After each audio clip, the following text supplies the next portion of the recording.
everyone, Heilman and Haver on the road at Bremerton Community Theatre, BCT. We're joined here by the great Jeffrey Bassett. You may know him from such Heilman and Haver episodes as Episode 1. Yes, Episode 1. We just took in his newest play, The Cemetery Club. And, wonderful program there. Wonderful show. I'll have a review posted for the next couple of days. But it was, I highly recommend it. Anyway, good job. We're going to talk to you a little bit about the show, a little bit about how it came to be and kind of the struggles of bringing it to the stage that you've had over the last couple of years, as we all have. So tell us a little bit. I guess let's go back to the history of bringing this. This wasn't originally part of this year's schedule. It was originally part of schedule a few years ago. Tell us a little bit about that. Right.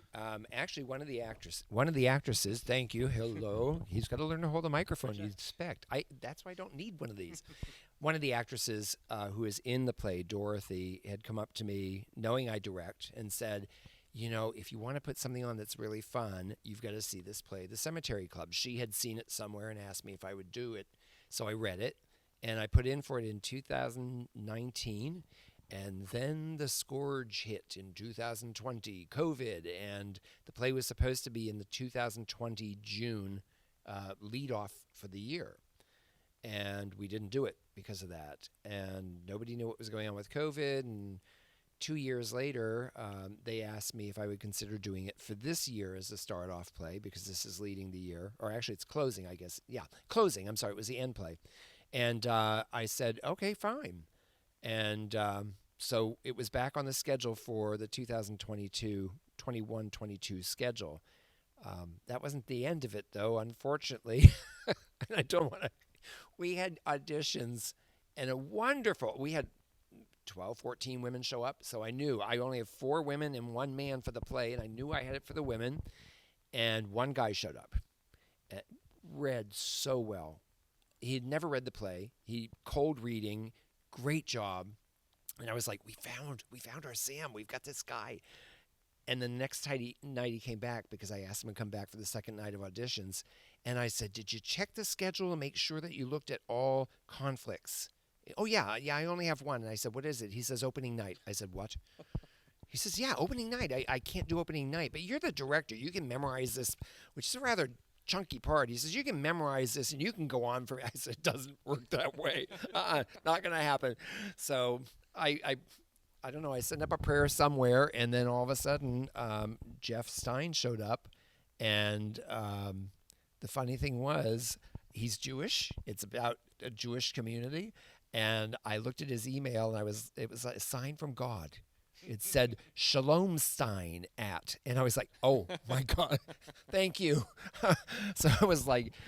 And that wasn't not final over. I'll summarize the rest of it. Was I finally cast it that night, and as soon as I got home, one of the women I cast sent me a text that she couldn't do the play because her mother broke her hip, and she's older and she needed to be with her mother. So I fortunately was able to get Donna Mazingo, who I have pulled out. I think she saved me out of the fryer twice at least out of. I was there for one of those. Yeah, when she came in last minute for somebody, and she did another play last minute for somebody, and this time she said, I am taking a break, and the next morning she said, I'll do it, and thank goodness she did. Well, Donna has a special place in our heart, because, Jeffrey, you brought us together right here on this very stage as part of indeed. Appointment with Death, where Donna played our mother. Yeah. Oh, dear mother. Yes. Yeah, she dies in every play except this is the first one she hasn't. And she's somebody does, but she's thrilled. It's a sweet, touching, very, very funny, but bittersweet story. It was cast very well. Again, Donna and other familiar faces. Oh, yeah, Barbara Miller, who's got absolutely 40 years experience with this theater alone. Diane Daniels, who has previously played My Grace in Annie twice, so we go back away. It's just wonderful, wonderful cast to work with. They've done an excellent job getting up to speed. They've done an excellent job interpreting this material, and I really, you leave this and it's kind of, I call it a bittersweet comedy, because it does have an ending that's it's very touching. A little comedic, but it's also very sad. But makes it worth coming to it, though.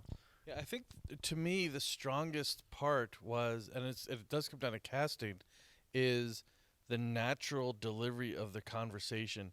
There's a scene early on when they're just in this living room where we're sitting now having a conversation, and you feel like this is an actual conversation. Oh, yes. And I found that to be uncanny throughout the show. The way they reacted to each other and interacted was just really realistic. Yeah. I mean, you guys have been with me before. Whenever I direct, when I do a play, there are slapstick plays where you've got to play it for the comedic value, and it's way over the top, and this is not realism. This play, I mean, you look at it, it's like I know these people. These are people I'm very familiar with. These are people I'm very comfortable with, and it's very, again, as you say, it's very conversational. There's a lot of rapid patter, a who's on first kind of thing at certain points. I grew up in North Miami, so I know this kind of Jewish community. You don't have to be Jewish to like the play. It's a great play. There are a couple of little traditions that are revealed in this play that some people might not understand, but it's just these are the kind of people that I grew up with in Miami when I was younger. I had a roommate who was Jewish, so I just have a lot of fun. We talked about accents. We were going to do accents. Accents are not always easy to do. From your lips to God's ears are not easy to do. But I said, look, this is not accent. This is about attitude, and they bring it. They bring it. It was a really responsive crowd.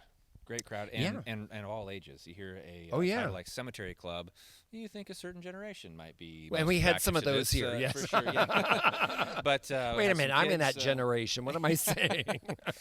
But really, a great show for all ages, and a ton of laughs. I mean, a lot of laughs. Definitely a comedy, and just a very sweet story, I think. Well, I'm really thrilled with how for opening night, I think they did a great job. I mean, it didn't look like opening night to me. And I can't imagine anything except it getting better and better from here on out. Yep. I think it's something that people should. Somebody said to me the other night, and I said, I want you to be real with me about what you think of the play, because she actually works at the theater as a volunteer. She was not an audience goer who would feel like put on the spot. And she said, I've seen a lot of plays here. This is one of those plays I could watch it over and over. So I thought it was high praise. So I was thrilled with that. Absolutely. So opening night tonight, June 3rd, runs through the 26th here at BCT, bctshows.com. You can get tickets, watch our Facebook page.